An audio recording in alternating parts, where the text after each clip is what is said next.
We've got iPods, we sit down together and we watch TV and we're next to each other and we're connecting with the person's face on the TV rather than connecting with each other. With our partner, with our kids, with our family, we really don't get very much opportunity to build these connections in a way that's important. And it really is very easy for our children and our partners and our friends to be seduced away from us in this way, and we really do have to pay attention to this. Because really, as much as we might like to feel that love is a contract, we really can't look at love in that way. If we try to hold people to love us by promises they made, or it really doesn't tend to work. People form connections with each other and stronger connections because you're someone who makes them feel good, because it feels good to be around you.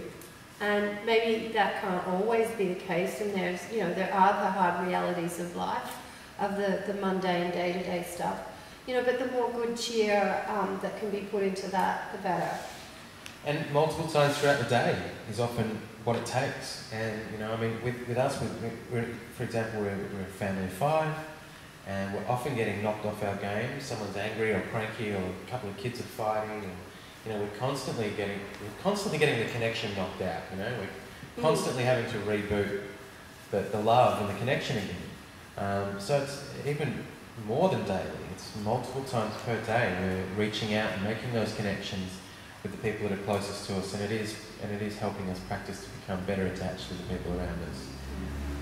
Now, we also had some ideas for the people watching this in the audience, or if you're watching it on the web, who are single and may not be in a relationship but may want one.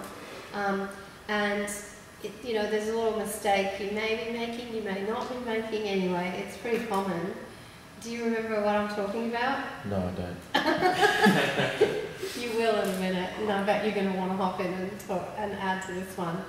A relationship's going along in its early stages, and it's all looking good, and everybody's having fun together, and then you just get this thing overwhelm you, and you just feel like you've got to have the big relationship talk. And all of a sudden, hey, there isn't a relationship anymore. What happens? It's kind of like the big relationship talk is the relationship killer. Well, it very often can be. I can laugh about it, but it really is very, it's a sad situation. And I know that there's a lot of single people out there that have had this happen to them over and over again.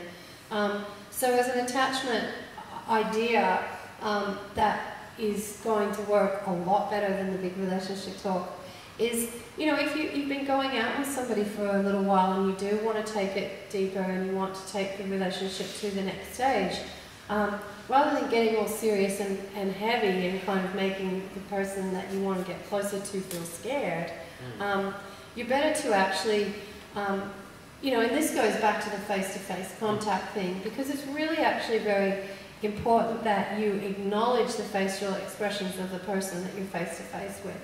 You try and notice if they're bored. You try and notice if they're feeling impatient. You try and, and that you get that feedback loop happening between the two of you.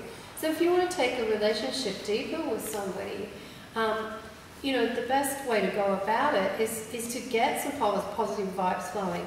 I really have enjoyed our time together lately. I think that, you really make me laugh, and... So I feel really comfortable with you. Yeah. Yeah, it's kind of, there's no demand, there's no contract with that, it's just how I feel really comfortable around you. I really like it. Haven't we been having a great time together lately? And if they're smiling back and saying, yeah, it's all good, you go, okay, and then you try for another one that you're going to get a yes to. And, and when you see things are flowing pretty well then you can suggest something that may be taking the relationship further. Well, maybe we could spend a little bit more time together, what do you say? And they're going, yeah, okay, that'd be great. What have you got in mind? Because it's like you are really leading them somewhere positive, and you care about how they feel. and you know that you really understand that feeling good together really is the glue, you know, that helps keep relationships together.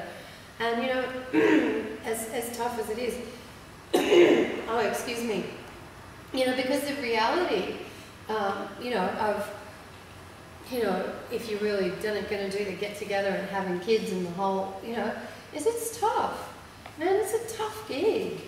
You know, so if you haven't got some of that glue, if you haven't got some of that good oil, if you haven't got that ability to make each other smile and see when each other are grumpy and you know to just leave them alone and get out of their way and maybe not try and solve it for them, you know, and that you're good about your timing, and that you actually care about that person's feelings enough to just know how to, you know, keep things positive.